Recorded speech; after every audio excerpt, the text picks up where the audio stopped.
Hi guys, welcome to Legal Edge guys. My name is Siddhant Singh and I'm one of the faculty and a mentor at Legal Edge. So guys, बस कुछ ही दिन बचे हुए हैं, आखिरी 9 से 10 दिन है एंड फाइनली वो वेट खत्म होने वाला है राउंड वन के लिए डेफिनेटली। तो ये राउंड वन के लिए स्पेसिफिकली है कि आखिरी 10 दिन की क्या स्ट्रैटेजी होनी चाहिए। तो सर आप और टीम लीगल एज हमारे लिए क्या नया लेके आने वाले हैं? सो गाइस, इस वीडियो में मैं आप लोग के साथ वही डिस्कस करने वाला हूं। सो रिक्वेस्ट है आप सब लोगों से कि ये एक छोटा सा ही वीडियो होगा, बट ये वीडियो इंफॉर्मेटिव होगा। आप इस वीडियो को प्लीज एंड तक जरूर देखना एंड ज्यादा से ज्यादा अपने दोस्तों के साथ शेयर करना, सो दैट आखिरी 10 दिन में कुछ एक ऐसी चीज हमें पता चल जाए और शायद वो हमें स्लैट जो 6 मई को होने वाला है उसमें हमारी हेल्प हो जाएगी। सो गाइस, चलिए वीडियो की शुरुआत करते हैं। बिफोर गोइंग अहेड, थोड़ा सा एक क्विक रिवीजन अबाउट कि ये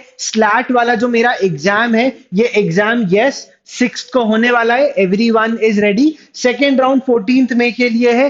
पेपर सिर्फ 1 घंटे का होता है। टोटल 60 क्वेश्चंस होते हैं।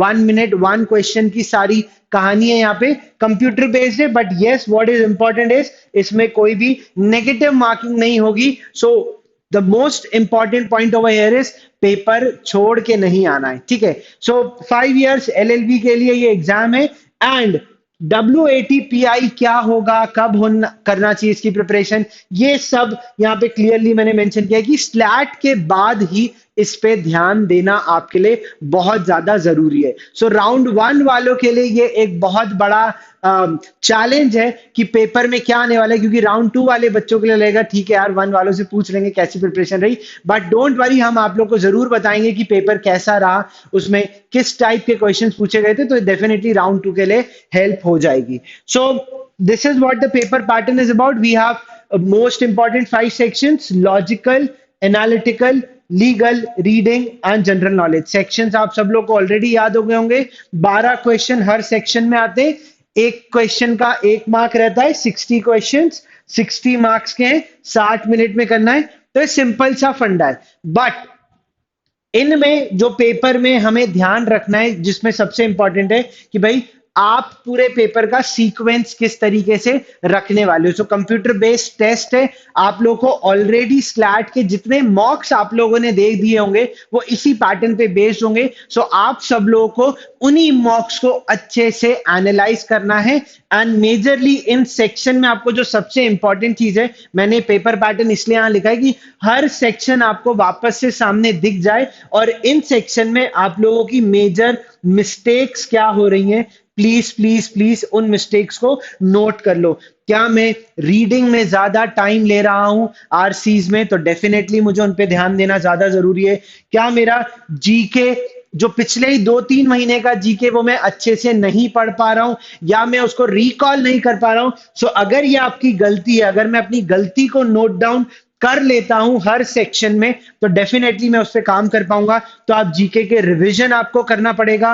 अगर यहाँ पे सिलॉजिज्म, डायरेक्शन और ब्लड रिलेशन, इनसे रिलेटेड क्वेश्चंस में आपको दिक्कत हो रही है जो आपके एआर और एलआर का पार्ट बनेंगे, सो मुझे उन गलतियों को नोट डाउन कर लेना है एंड आखिरी 10 दिन में क्या करना है वो अगली स्लाइड में मैं आपको बताने वाला हूं। बट हर सेक्शन में जब भी आप अपना मॉक दे रहे हो, हर सेक्शन में सबसे पहले ये चेक करो कि आपके कितने मार्क्स आ रहे हैं। What is the percentage of the total you guys are getting, that's the first thing. Second, अपनी गलतियां नोट कर लो। परसेंटेज मतलब टोटल क्वेश्चन पे मैं 6 सही कर रहा हूं तो 50% हो रहा है। तो हर सब्जेक्ट का यहाँ पे एक मुझे परसेंटेज पता चल पाएगा, जिससे ये आइडेंटिफाई होगा कि मेरा स्ट्रॉन्ग वाला सेक्शन कौन सा है। अगर ये आप आसानी से अपने मॉक को सामने रखोगे, तो अगर आप लोग ने अभी 4 to 5 मॉक्स ऑलरेडी दे दिए, वही प्रीवियस 5 मॉक्स को पिक कर लो और उन्हीं मॉक्स पे हर सेक्शन के सामने ये चेक करो कि मेरी परसेंटेज करेक्शन किसमें ज्यादा हो रहा है।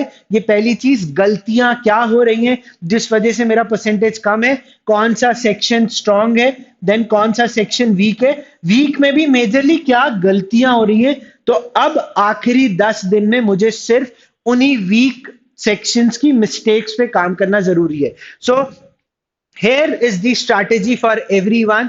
तो डिफरेंट सेक्शंस मैंने यहाँ क्लियरली आइडेंटिफाई कर दिए। इंग्लिश में what is important over here is RCs, MHCT दे दिया आप लोगों ने अभी, और एमएचसीटी में हम लोगों ने वन लाइनर ज्यादा रहे, आरसी कुछ दो अलग अलग स्लॉट में थे, उसमें एक स्लॉट में तो आए नहीं, तो बच्चों ने कहा सर पूरा वो कैब ग्रामर बेस्ड क्वेश्चंस था।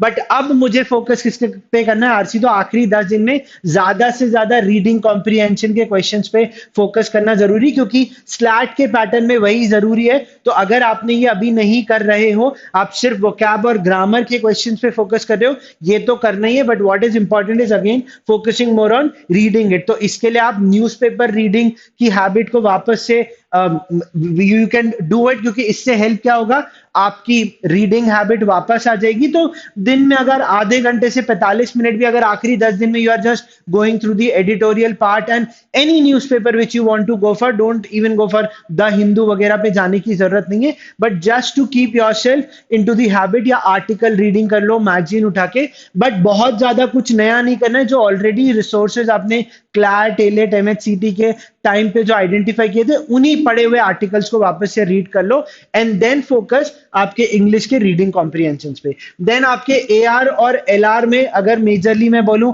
आरएस अग्रवाल या एम के पांडे अगर आप लोग रेफर कर रहे थे, या एलईटीएन हो, तो आपके पास ऑलरेडी आरएसएम से उनके रोजाना 2 टॉपिक्स उठाओ। जैसे मान लो आपने सिलॉजिज्म और डायरेक्शंस उठा लिया, उन दोनों टॉपिक्स के कॉन्सेप्ट रिवीजन करना ज्यादा जरूरी, क्योंकि मेरा मेजर फोकस अब किस पे आना चाहिए, रिवीजन पे।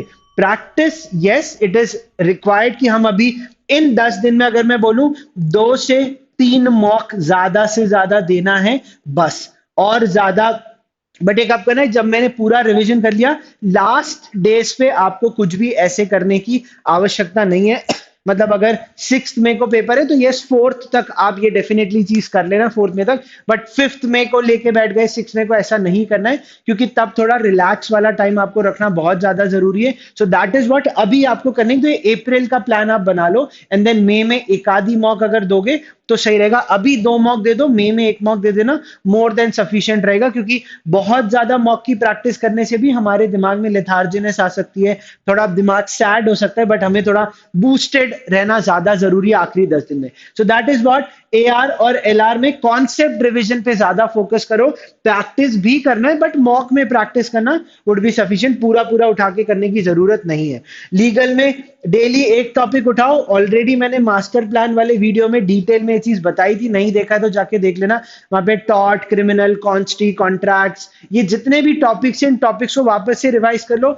Yes, what is again important, आपके जितने भी मैक्सिम्स या लीगल टर्म्स आप लोग के पास ऑलरेडी होंगे, तो प्लीज इनको रिपीट मोड पे रीड करना चालू कर लो, इनको रटने की जरूरत नहीं, बट यस रिपीट मोड पे रीडिंग करना जरूरी है लीगल सेक्शन में। देन यस, जीके में रिवर्स ऑर्डर चालू करना है। सो रिवर्स ऑर्डर मतलब sir, we are sitting in the month of April right now, तो पहले मार्च, फेब, जैन, दिसंबर ऐसे करना जरूरी है।